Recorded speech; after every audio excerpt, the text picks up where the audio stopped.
Alrighty, guys, welcome to this week's episode of the 17 Media Podcast. We have a very, very special guest today. I'd like to welcome to the podcast Fletcher Baker. Thanks, brother. Appreciate it. Thanks for having me. Yeah, before we get going with the show, we just want to take a moment to thank and have a huge shout out to our sponsor, Bartons Motor Group. We're sitting in their boardroom today, being very kind to lend that to us. Bartons Motor Group's played a massive role in bringing this episode together, as well as making lots of inroads for junior rugby league, particularly in the Bayside area. They have a couple of NRL ambassadors, and yourself is one there, Fletch. Their ongoing support of Grassroots and Elite Rugby League is something that is certainly helping a lot of young players realise their dreams.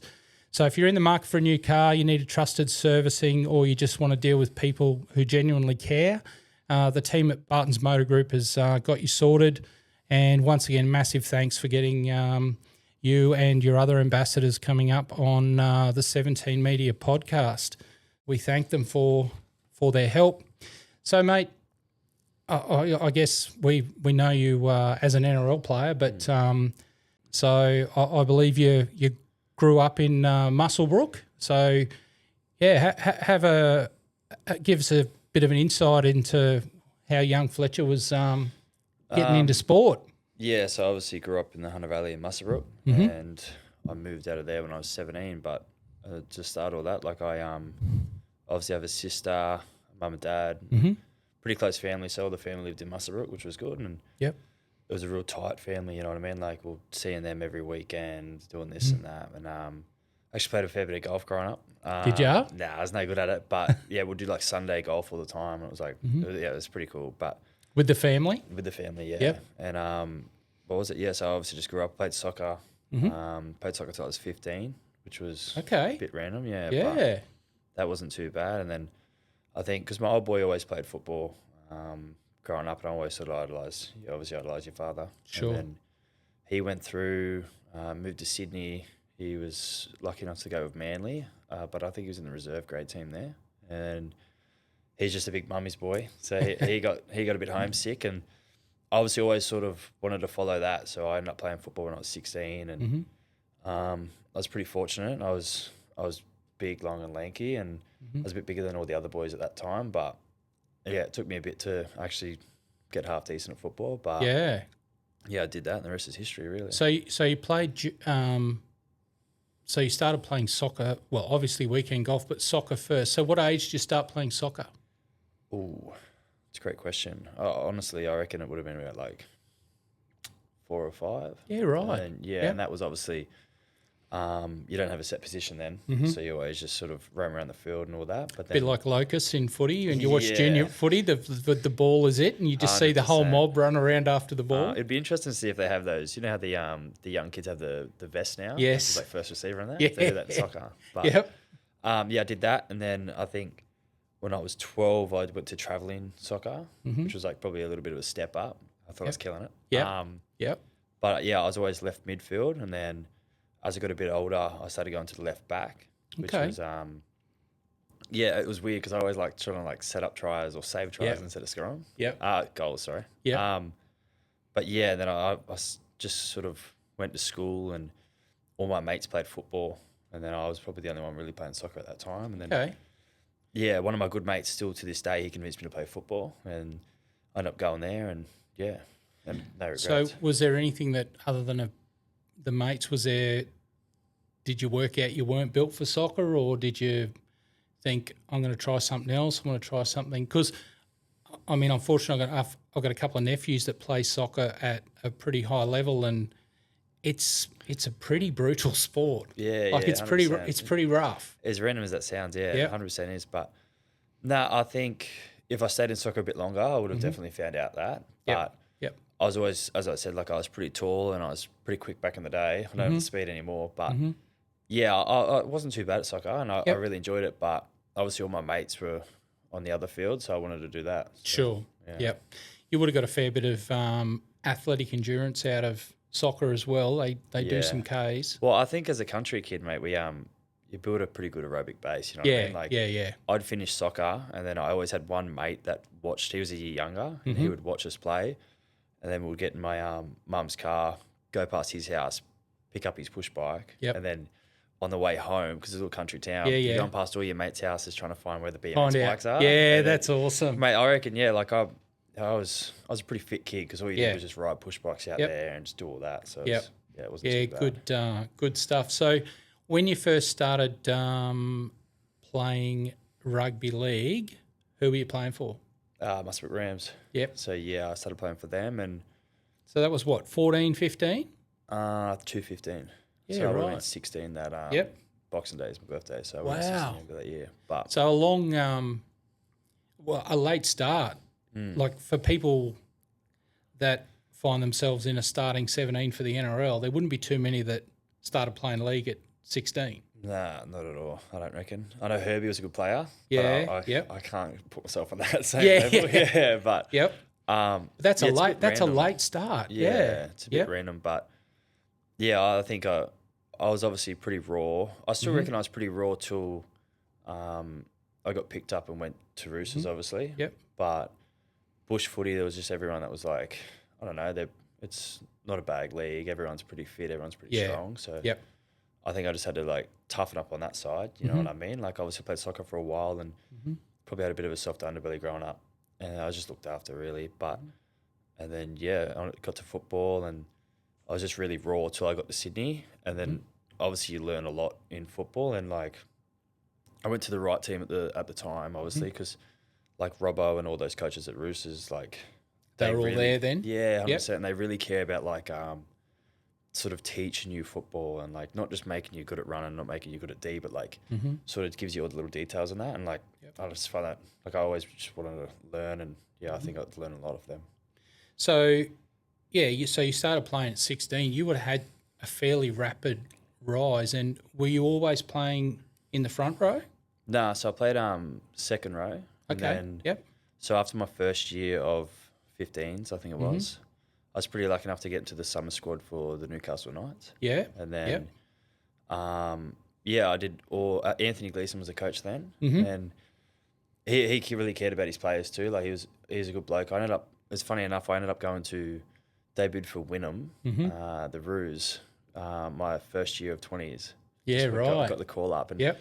he was part of the coaching staff there, so it was a bit Yeah, weird, okay. Yep. but, I didn't hold a grudge because obviously I did the not the Harold Much, the under 15s summer squad, Yep. and then did all that, and I had 3 other mates in my team as well, and then I think one of them kept on, and then my mate Paul Dengate and I ended up getting dropped after the summer squad. Yep. And I think I was just I obviously was going to get better and better, but I was still Sure. really raw as my first Yeah. year. Oh, look. So Yeah, like I say, that some people go their whole juniors to try and get their craft sorted. yeah. So, and did you play any rep stuff in New South Wales? Yeah, so obviously I just played like the Group 21, all that. I ended up in my first year I made Group 21, which led me to the summer squad, and then it's a bit of a whirlwind because I go back and forth everywhere. So I think in 2016 I got offered to do the summer squad again, but I think I was a bit butthurt, to be honest. Yeah. So Yep. I ended up going the country way and went through the Northern Tigers and all that. Yep. And it was oddly enough, I'm obviously from Musselburgh, and it was the only year that the comp was ever played in Musselburgh. Yeah, it was actually a pretty right. big thing. Like, Yeah, it would have been huge. Sort of think of that now. Yeah, it was pretty cool. But we ended up winning all that. Went to, I think it was Mudgee to versus the Bidgie Bulls. Yep. And I'd love to search up and see what players they had because they had some good players too. Yep. So and we ended up winning that, which was awesome. Nice. And went through that, and then after that there was the whole country team, and I missed out on the country team, and then I think the year later I went back to the summer squad in Newcastle Knights. So I can't really remember. I'm just sort of that's fine. But yeah, I jumped to the summer squad again, didn't make that, and then I ended up going through the way I got picked up to my manager, which led me to the Roosters, was it was through the school system, and I think I made the Northern team. I think that's... So we're talking Northern New South Wales. Northern New South Wales. Yep. So there's a team before that, it was like academy or something like that, and I made the academy as a centre, which is like the only time I've ever played centre. It wasn't too bad, and I had my winger, I think my winger made me look good because all I do was draw and pass, and he would just run the field. It made me look pretty good, eh? But you probably drew on some of your soccer athleticism for that. 100%. Yep. But I did that, and then obviously made the Northern team from there, and I got picked as a second rower there. Yeah, wow. Which was, we versed some good players back then too. Yep. I think we ended up versing Lomax, which he was killing it. Yep. And then there was Cherry, that Bronson Cherry, he was killing it too. And like, I remember seeing those guys, and like you could literally see those guys back in the day, and like you know they're gonna play out, you know what I mean? Yeah. But did that, and then it got to the New South Wales CHS, I think that's what it's called, and I was unlucky on that, so I didn't get that. But there was some serious teams of like boys. That Teague Wilton, it was me or that Teague Wilton, and then he got picked, and I was like, right, yeah, you can't be butthurt about that. He's a pretty good player. So, yeah. Yep. But did that, and then that's how I met my manager at the time. He's still my manager now, Paul Sutton. Yep. And then I went to. I was pretty lucky, obviously. Like I think I had a lot of potential growing up, this and that. Yep. And then I had a couple clubs that were interested in me at the time, and like my head was falling off, like, because I was like, this is. Couldn't believe it. Never thought that would happen. You know what I mean? Yeah, I can imagine. I've said this in previous episodes. All the young kids that want to get today, they want to get a manager, they want to get a contract, and you know, to be put in the same sentence as some of these clubs, it's just mega for them. Well, so like when I first not started, but I remember like I was doing 16s and all that, and there was this person that was from Musselbrook. He was a couple of years older than me. His name's Jacob Pottinger, and he went up and played for like the Mackay Cutters. Got his apprenticeship. Well, like I think he got his apprenticeship up there, and he was doing that and playing for Mackay Cutters, and that's all I had in my head. Like I wanted to do that. I wanted to do that because I never even thought I could play NRL. You know what I mean? Like, always wanted to do that, and then obviously this opportunity come, and my parents, we drove down to Sydney, and it was a rivalry game, so it was pretty cool. So it was the Chooks and the Rabbits, and then Adam Hardigan at the time was a recruitment manager at the Roosters, and I went up there, and it was, I don't know, it's pretty surreal watching all that. And the 20s game was on first, and then they had a really good 20. That was when they won it, the 20s, right. and they had like Manu, Sicily, like Victor. They had like crazy team. I think so. That was a Holden Cup. Yep. So I think Brendan Fry, one of our previous guests, I think he played in that team. He rates it as one of his most special achievements in rugby league. They were down at half time, but like he said it was some insane speech from the coach at half time, got them activated, and they ran them down. So that was amazing. It was crazy. And then I watched the 20s, and then I ended up meeting Nick Politis that day. Wow. Was, it was a bit crazy. So he came back. He was overseas somewhere, but he came back for the rivalry game because he reckons he doesn't miss those. Yes. Just pretty cool. But loves his rugby league. And I met him, and then they took me down into the sheds to sort of walk through and see the players, like just sort of see from afar. But the whole team was over there, like getting ready. But then there was like Jared and Zane Tenavano. Yes. They were like stretching and whatnot, and like they're prepping for a game, and they come up and introduce themselves to me. Wow. It's like they're just a real good clubman, you know what I mean? Yep. And obviously further down the track I got to know that as well. Yes. But as soon as they were speaking to me, I was like, I want to go Roosters, you know what I mean? Like, so for a young guy that's just getting thrust into it all, that must have left a pretty amazing impression to meet the chairman, meet some of the first grade players. Like they probably could have put anything in front of you to sign, you would have signed it just because you were like, and I think there's obviously, and we were talking about it before, there's obviously some clubs that do that stuff amazingly, and there's some that just miss the mark. Yeah, I get that. 100%. And well, the reason I really liked it was obviously it's a cool experience for me, but like they also like booked accommodation, took us to the game, and it was like my parents as well. Yeah, and like I just thought that was really cool because like they would never experience that either. No, and then they got to meet Nick, and then they met Robbo and all that, and it was like I thought that was pretty cool. Yeah. So how and then you obviously through your manager you got signed with them. Yep. And but that was just 2 years of 20s. 2 years of 20s. So that would have been a big step from what you were doing to going into a full-time system. Yep. Tell us about that. What did your week look like under 20s? It was pretty full on. Yep. As in, like, when I first moved down, I've done it the right way. It sounds a bit hectic when I say it, but I did it the right way. I was a little country kid, but I moved in with 7 boys and a family. Yeah, right. And it was a big house in the eastern suburbs. And yep. yeah, so like that sounds a bit full on. You couldn't go back to it now. So was that like a family that was a host family? Yeah. Yeah, so, right.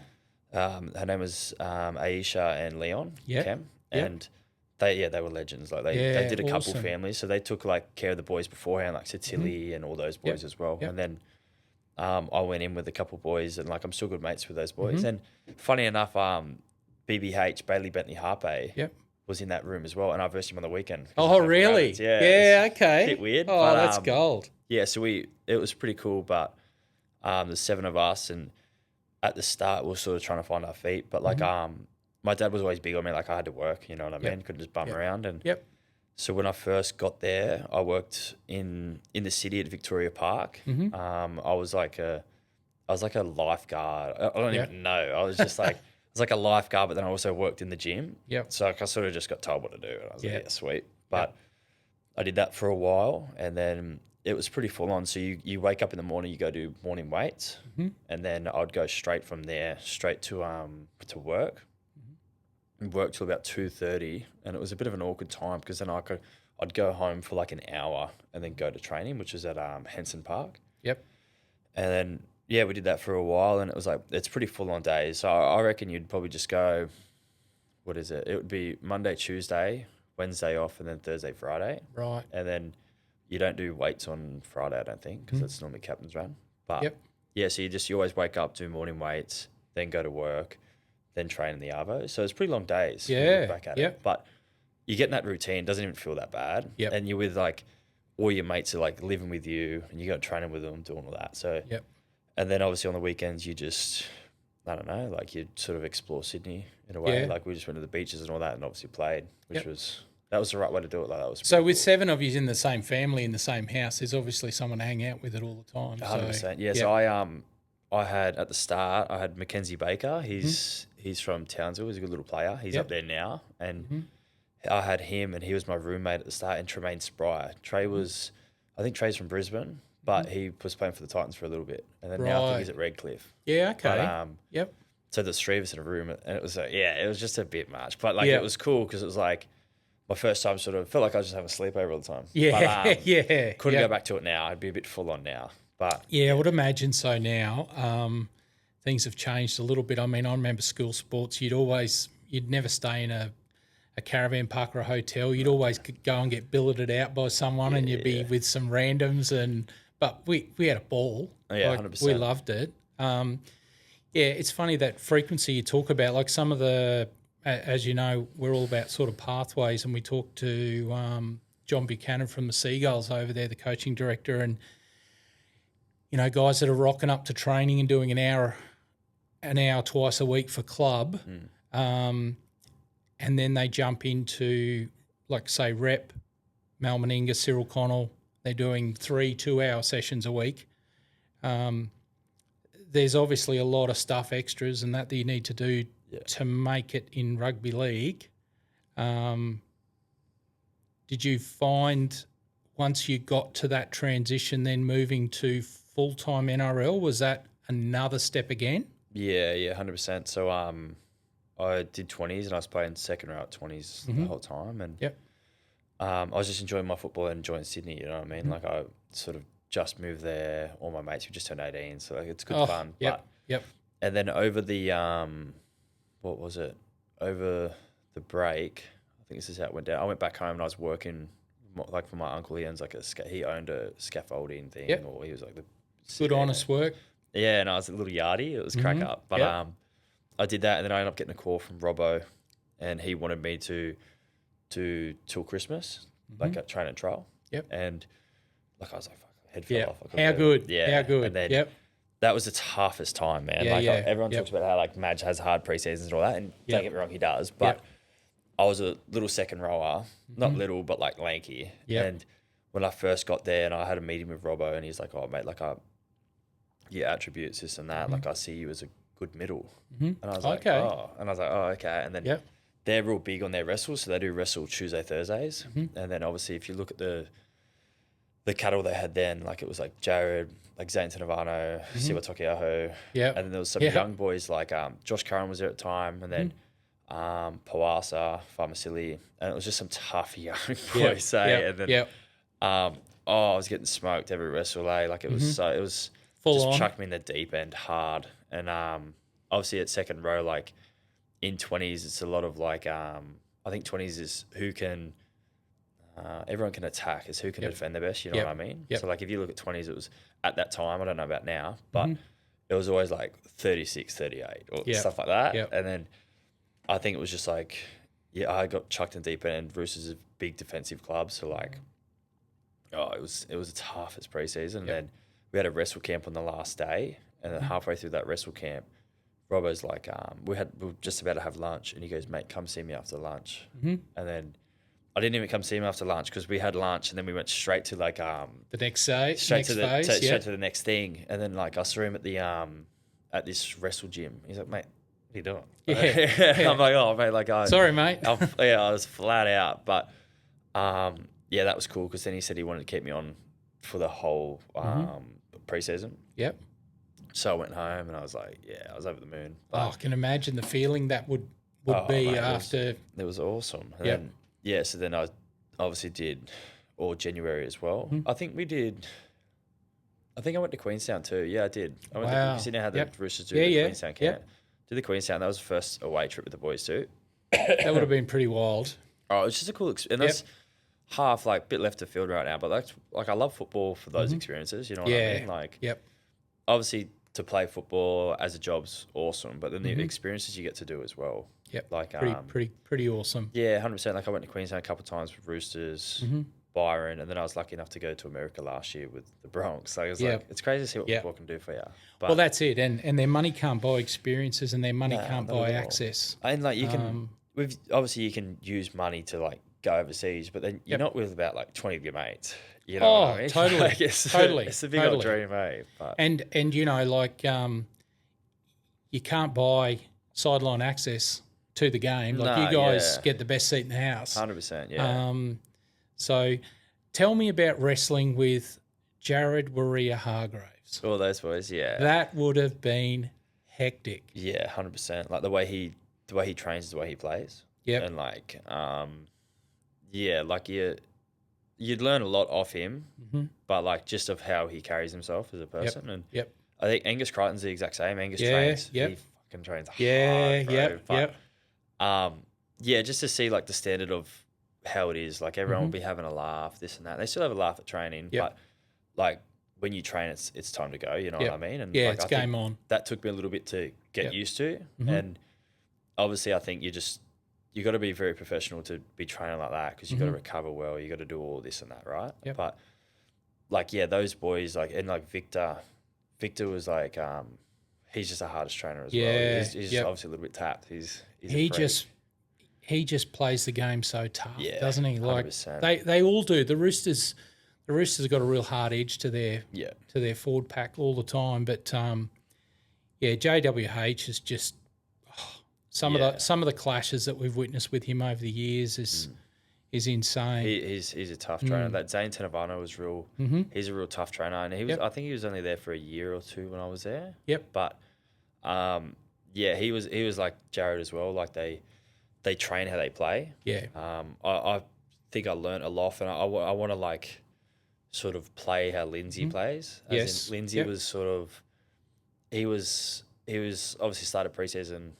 When I started preseason, he had a couple of years under his belt, and like he was still not raw, but like nowhere near the player he is now. You know what I mean? And then you could just see that he built it. Like he's not like gifted or anything. He's just like just a hard worker. He's just such a hard worker and so professional, and that's how I want to be. You know what I mean? Like, some of the look, and they're great attributes. Like it's amazing how hard work can get you places in life, and there's a lot of people that don't value hard work. But not at all.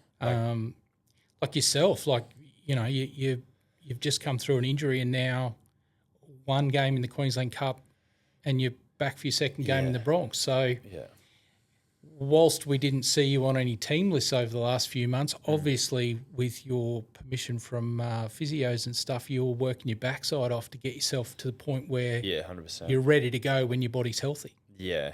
So like, obviously there's a lot to it behind the lens, if you can say. But yeah, so obviously football is just all about injuries, and as I said, like I sort of looked at Lindsay a lot, and Lindsay, he's just so professional on the field, off the field, and he does all that. And that's how I want to sort of put my game, and obviously I'm still building to that. But and yeah, as you say, like there's injuries and all that, and I think in 2019 I did all 20s. Then the second year when I got put up with Robbo, with grade, sorry.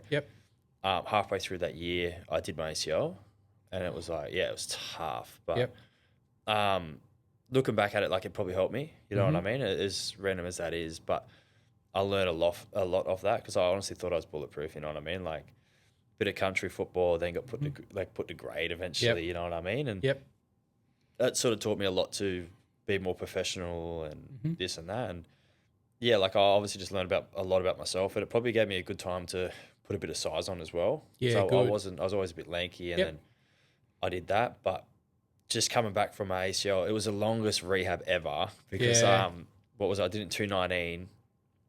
Then I was out for like a whole year. I had like a little complication with like some scarring on my ACL or something like that. And then when it was time to finally play, which was like after a year, COVID hit. Oh, so it turned it off. Yeah, so it was terrible. But it took a while for me to finally get back. But when you finally get back, like it's, you know what I mean? Like that's why you do it. Oh, I can imagine, yeah. Yeah, like even the game on the weekend when I was, like I wasn't even nervous. Like I was half excited. Then obviously we were pretty unfortunate. Like Latrell really turned it on. But we lost. And Madge was just telling us, giving his the end of the game, you know what I mean? What his thoughts were and that. And like, everyone was pretty bummed out, but like I want to win, but I was pretty stoked just to be out there. Oh, I can imagine. You know what I mean? Like, just obviously with this injury, like I did the whole preseason. Yes. And then the scrimmage before the trial that week, I hurt my knee, and I was just like, no way. Yep. But yeah. And that is brutal, and it's, I guess, a hazard of the job. It must bring the mental game into it pretty hardcore when you're out with an injury. Yeah. And you're watching others potentially playing in your spot, doing a good job, 100%. And you're just sitting there going, hurry up and fix itself. Yep. Yeah. Sometimes you just wanted to but you can't fast forward it, you know what I mean? And no. That's what I'm saying. As in, it really helped me, as in I was always a country kid, and I'd sort of, you don't talk about feelings, you don't talk about this and that. But I was pretty depressed in a way when I did my knee, and I never ever felt like any sort of issues like that. And then I think I was just really isolated, because I lived with the 7 boys, and then I finally moved out with one of the boys, but he ended up moving out, and then I did my ACL.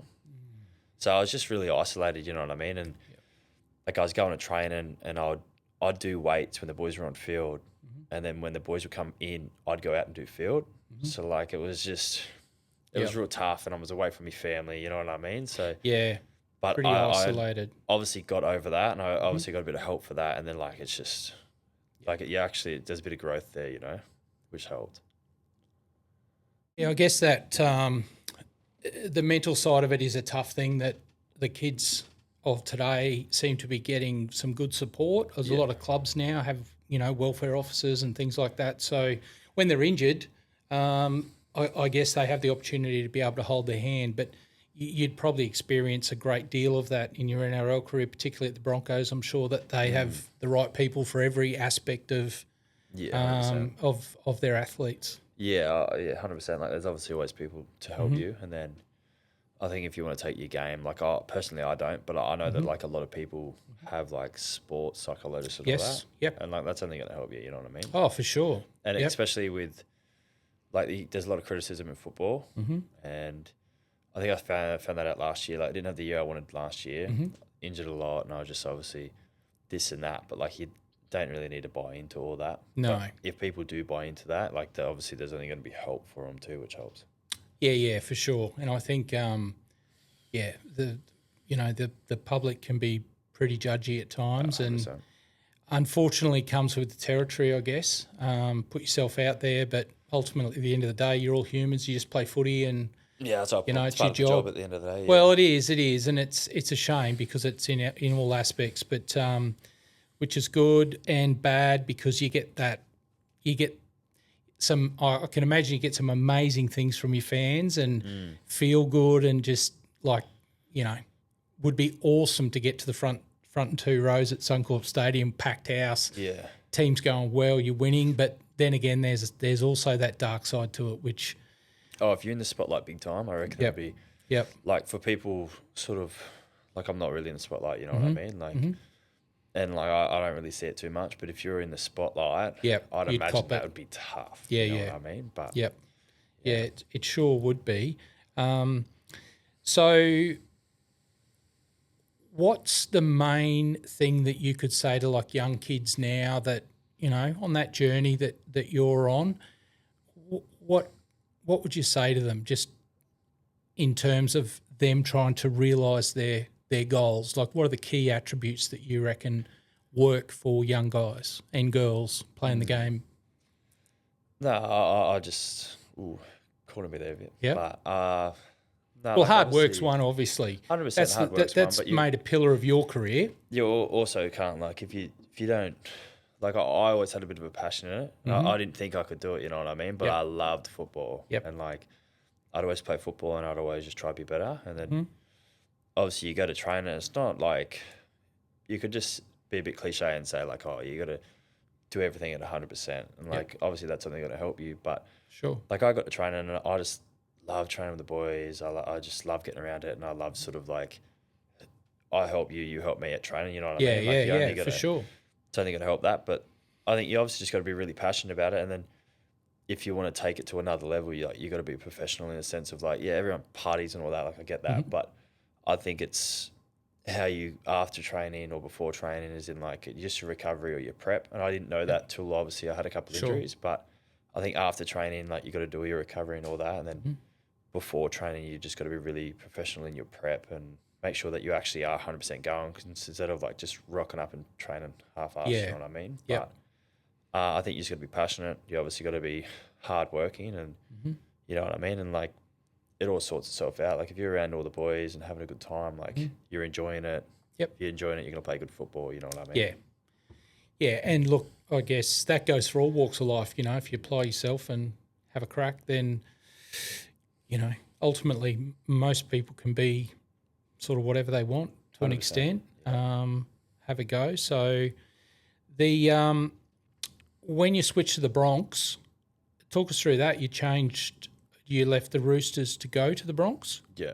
Yep. Yeah. I what was it? Yeah, so I was playing obviously for the Chooks at the time and Paul Sutton called me up and he said that I was pretty fortunate. Like I had a couple games in my belt then and then there was a couple clubs, but like realistically, I just I wanted to stay at Roosters. Like I loved Roosters and I loved the coaching and all the boys there. But he said that Broncos were interested, and obviously Broncos is like a pretty, you know what I mean, pretty big club, and they're a good team, you know what I mean. Yep. And I said like I'd love to sort of just meet with Kev and sort of see what their thoughts are. And Sure. I ended up telling Robbo that before I went up, because I didn't want him finding out a different way. No, and that's... You know what I mean? He done a lot for me. I don't want to look like I'm doing something on his back. Sure. And yeah, I said to him, I was like, oh, look, mate, like I'm going up to Brisbane in a couple of days. I'm just going to meet with the coaches, with my manager, this and that. And I said, I just thought I'd let you know before it comes out somewhere else, blah, blah. Yep.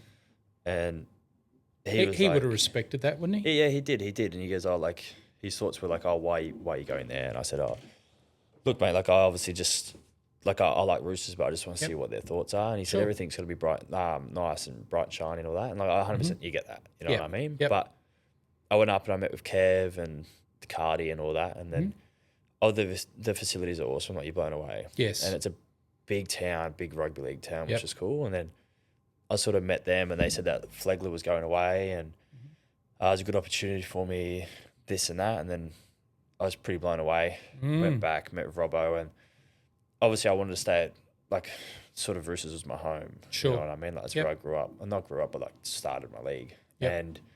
And sort of just went through that. But he sort of said like, oh, we want you here, blah, blah, blah. But then it was a good opportunity for me at Brisbane. And then they signed Jared again, which is like, obviously he's a club legend. You can do that. And then they signed Spencer. And then I just thought like, if I wanted to take my football to where I want to get to, and like, I'd love to be starting front row. Sure. Yep. I ended up going to Brisbane, and couldn't believe I did it because like little country kid, like a big move was Sydney, and then I ended up going to Brisbane. But there's no like, can't look back now. Like I love this club and I love this town. You know what I mean? Yep. And all the boys are good, and it was a big change at the start. I bet it was. I still lived with Jock Madden at the time. Yes. Obviously he's with the Broncos, but we went to school together and all that, so that helped massively. You know what I mean? But he wasn't there the first 2 weeks of preseason because like some of the boys, they went to the GF and all that, they didn't come. So I was with all the younger boys, and it wasn't too bad. But I probably prefer it that way because then I could actually meet everyone. You know what I mean? On your own. So it wasn't too bad. Good ambassador for Bartons as well, young Jock Madden. So we'll catch up with him at some point. So now you've got a little bit of a side business going. Yeah. Talk to us about that, and it's a very interesting one. Yeah, it's a bit left of field, isn't it? But so my best mate Ben Talty and I, we've been pretty fortunate. I've travelled a little bit in the off seasons, and we went and did all the Europe in 2022, I think it was. And in 23, I was obviously just signed with Bronx. Couldn't do a big trip, you know what I mean? You had to go back, and I wanted to like. But we did more of a wholesome trip, hard to pack for because we ended up going to Egypt. Wow. And then we went to Switzerland and Budapest. It was the most random trip ever. Yeah. But, like, we didn't really want to, it was just us two, and we didn't want to like party and like make the wheels fall off. So we said we'll go more wholesome and then we'll do that. But when we went to Egypt, I was always pretty interested in all that. And then we did that, and we went through to, what was it? Like, it was like a perfume, cologne, like making class or whatnot. Yep. And it was a bit unique, a bit niche. And then Australia doesn't really have like oil-based perfumes and all that. And then we were just blown away, and we always wanted to do some sort of business. Yeah. You know what I mean? And then sort of had a laugh. We're like, oh, why don't we do this, blah, blah, blah. And long story short, we ended up doing like a business that's called Nefertum. Yep. And we have 5 cents now, which is pretty cool. And I got a lot of the Ben got a couple of the Knights boys to to give it a little shout out, and I got some of the Bronx boys. Yeah, good. Yeah, so it's pretty cool. Like, and it started out as a bit of a hobby, but like now you take a bit of pride in it because like you learn a lot how to do everything, and obviously we're still learning and we still want to grow, but so Nefertum's out there, which is pretty cool. Well, that's good. And out of the Nefertum range, you've got 5 cents. We've got. Have you got dedicated male, female? Yeah, so there's a male scent, which is papyrus. Yep. And then the female scent is Secret of the Desert, which is a floral. But then we had the 3 other scents, which is Harum Vanilla, which is that's a unisex. Yep. Sakara Spice is a unisex, and then the new one that just come out, I think it was about 2 months ago, which is Cleopatra, which is more of a fruity one, which is that's probably my favourite one, to be honest. Okay. Like, it's beautiful. I have to bring one in. Yeah, absolutely. Well, I'm also excited to say that you're going to come on and be part of the show, which is excellent. So it's pretty mad, we'll keep talking about that going forward. 100%. And that's just a unique thing, like you say, left of field, but of all the startups and all the side hustles and everything that's a unique, exciting. 100%. Yeah, and I like that it's. I like that it's a bit different because like you can't really copy and paste other people's ideas. You know what I mean? And like Ben Talty did a lot to do it, which is obviously the business partner of it. But he did a lot, and he's always given ideas, and he wants to do it as a full-time job. Cool. He's so invested in it, and like so am I at the start. At the start, it was more of a hobby. Yeah. And then you actually start to like learn and grow, and then like the social networking side of it, which is awesome. So we I met with Clayton Williams the other day, and he owns Stock Exchange and like Pier 33 and the Sunshine Coast and all that. Yeah. And we actually have like a vending machine, which is like it's a bit unique. So it's like a vending machine, but it's like probably about this size, right? And then has 5 buttons. You tap your card, and then you tap which one you want. And there's like a swipe, and then you end up pressing the button, and it sprays out the cologne. Wow. Yeah. How cool is that? It's a bit crazy, but I met with him and we're in the works at the moment to put it in Pier 33, which is awesome. Like, yeah, that'd be awesome. You know what I mean? And you're in like you've blown up online, but you're in some of the major chains too, aren't you? Like chemist chains and things like that. Yeah. So I think our first one, obviously, we're in the Hunter Valley, and we sort of just the social networking and the family. You know what I mean? And we got put a couple gift stores there, but then we're in a couple MCALs in Brisbane. Yeah, wow. Which is pretty cool. And then we're also in some Terry Whites, and then the newest one, which is Bakara Estate, which is their they've got a big business out in the Hunter Valley, which is out towards Hollydean and Denman, and so like they have a bit of everything. But we got them in that store there in Becolban and then in Newcastle, which is they're massive for us. And like that, we end up personally meeting the lady, and she's just like she's a legend, good. You know what I mean? And like she sort of want to just give us advice, and that's what you want to do. Yeah. Look. Yeah, it opens so many doors when you do things like that, and you get 100%. And it's a good interest to have. Like, you know, footy's a bit of a fishbowl, so if you've got something going outside of footy to keep you occupied is awesome as well. Yeah, 100%. Yeah. So I reckon we need to get as many young. Is it true that when you wear it, you actually run a little bit faster and you tackle a bit harder? And you look a bit better. Yeah, you look a bit better too. Okay, good. Well, plenty of young fellas out there that want to improve their game and get that edge, but. Yeah, no, that's awesome, mate. Now, I've got, just before we wrap up, we've got our segment. We've had our inaugural, which was Brendan Fry. He gave us some mates. So we've got our 5 in the bin segment. It's brought to you by Bartons Motor Group. And we're going to run through 5 questions and we're going to get a bit of a take on your answers. So any weird pre-game meals that you might have prior to a big game? Nah, not really. I like to have this is random. What's your game day look like? Tucker wise?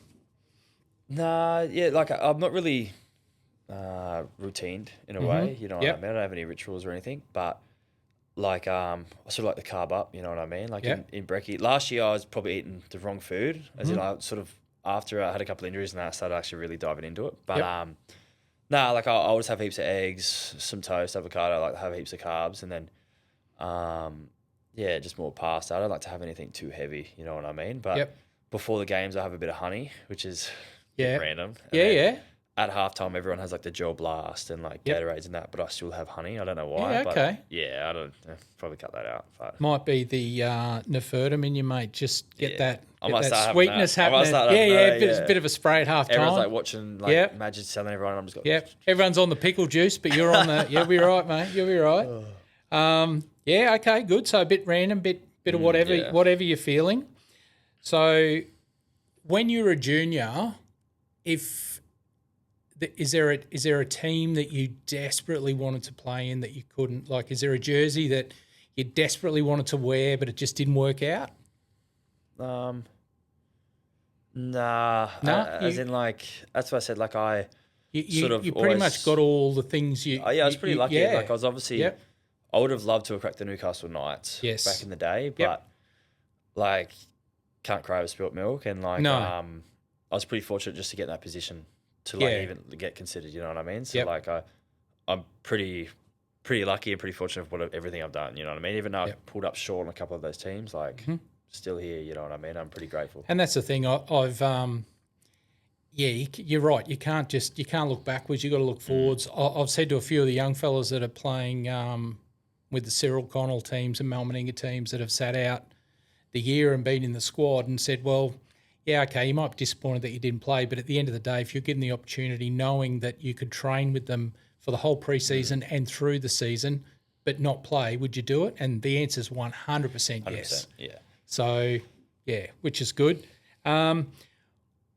What sort of boots are you running, and what's your favourite boots that you've played in over the years, brand-wise?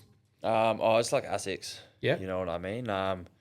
When I first started, I was wearing Puma, and they're a bit pretty boy. You know what I mean? Like, if I want to play in the middle, I can't wear pink boots. Yeah. But Payne and Paddy do, so it obviously works. Well, I don't know that there's anyone that actually going to say to Payne and Paddy, you're wearing pink boots and give them a hard time. No one's saying nothing. But I like Asics, as in, like got these new ones the other day. I don't know what they are. Mm-hmm. But they got a little bit of pink on them. Yeah, so okay. Maybe I'm following the boys. Yeah. But I'm a big fan of just ASICs. You know what I mean? Like they're nice, supportive. You know. Yeah, they're a good boot. And you're in them a lot. A lot of guys. Gotta be comfortable. Yeah. A lot of guys, and they're a major. I think they're a major sponsor of the Broncos too, aren't they? So it helps when you get them for the right price. 100%. So I think they're a very, very popular boot. It's funny, like if you went back 10 years, a lot of people wearing Nike and stuff like that, but the overwhelming change seems to be coming for ASICs. Big time. So what would you say if you had 30 seconds to impress a scout? What would you show them? Would you show them some highlights? Would you talk to them? What advice would you give to the young fellas now if they had a 30-second window with a scout? Probably don't take advice from me, but I think if you're talking to them or like if you get to show like some clips, if you got some clips or something to show them. It's defense that gets you in the NRL. You know what I mean? Like everyone can run the ball, but I think it's off the ball things like if you're supporting your mate or if you're chasing back to do like a cover tackle or you know what I mean. Just I think that off the ball really helps. If you're showing like you're showing heaps of good runs and all that, everyone can sort of run. Obviously, some people are different, but I think it's defense what gets you in there and like the little effort things. And obviously, like I've been at 2 clubs and they really care about the people that they sign, as in like being a good person as well. So you know what I mean. So I think if you want to impress a scout, it's someone that they want to actually have. You know what I mean, not just because of how they play.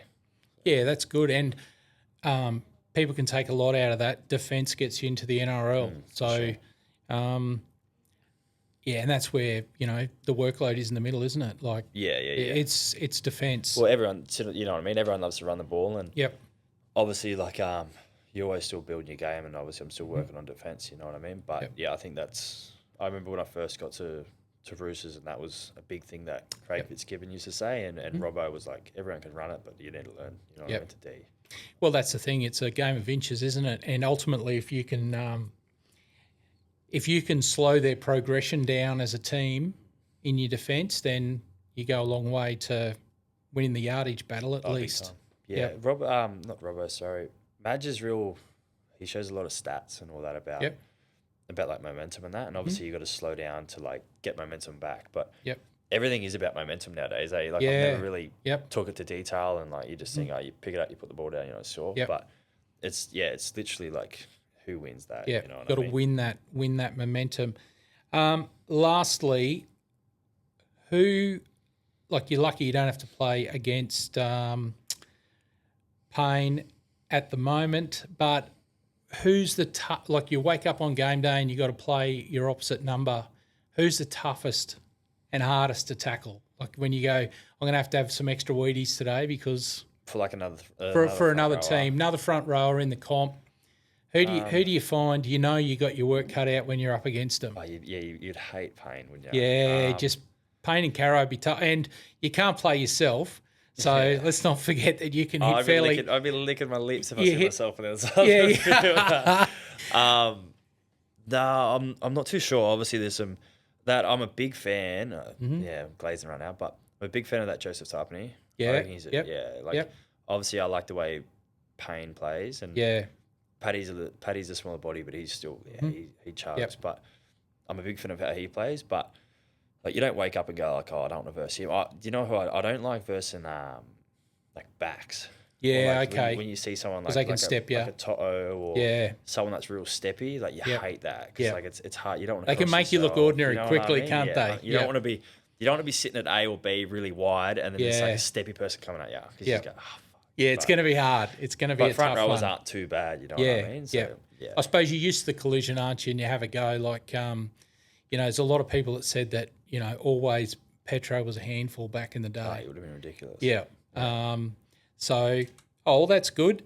Mate, and we're brought to you by Bartons. So you roll with Bartons. You obviously do a bit of stuff with the junior sports, organise some clinics and stuff like that you guys have done with some of the Seagulls and the Winner Manly juniors over there, which has been great. What have they got you driving these days? Pajero Sport. Yeah? Yeah. So Enjoy it? Yeah, I reckon it's the best car I've had. Yeah, You know right. what I mean? Okay. Like, I remember when you showed me the car. Yep. And like, I never wanted a big car. Yeah. Because I always had in Sydney, I always had like a little car. And it's Yep. just like, I'm not really a car person, you know Yeah, what I yeah. mean? But Yep. yeah, I reckon hats off. It's a great car, eh? Like it's, obviously we call it the Oink Express because all the middles at Broncos, like we all call ourselves the pigs. And Yep. And like, I'm sort of like, I just love getting around the boys all the time. So like, I'm always driving. And then cool. we literally had like a bowling, went to like Strike the other day for bowling and we chucked all the boys in the car. Yeah, and nice. It's like a big 7-seater. And it's like, it'd be a good ad. Yeah, I bet it would be. I bet it would be. Yeah, there's just so much room in it. And Yep. it's a great car. Yeah, that's awesome. Well, I guess you're going to work your way through the Bartons fleet and see some different ones and 100%. and go from there. But, mate, it's been awesome to chat today and really appreciate it. I'm sure our audience, young and old, will get something out of it. It's amazing. I've been pulled up by a few dads that have got now grown-up kids that are playing in, Q Cup and stuff like that, and they've said, man, wish this information that you seem to be dragging out of people was around when we were starting our journey because it is a bit of a black art. If you get picked in a rep team, you seem to know all about it, but if you're not, the whole show's about bringing to light, the things that people don't know because, you don't know what you don't know. Yeah, so, but mate, this has been fantastic. Once again, thanks to Bartons Motor Group for organising it and, mate, can't wait to see you charging on for the rest of 2025. Good, man, I appreciate it. And Nefertum, get yourself some. 100%. Very affordable. And we might try and line up a bit of a discount code for our boys, and they can log on and get 100%. some deals. So be massive. Yep, awesome. Thanks very much, Fletcher. Really appreciate it. Thank you. Cheers.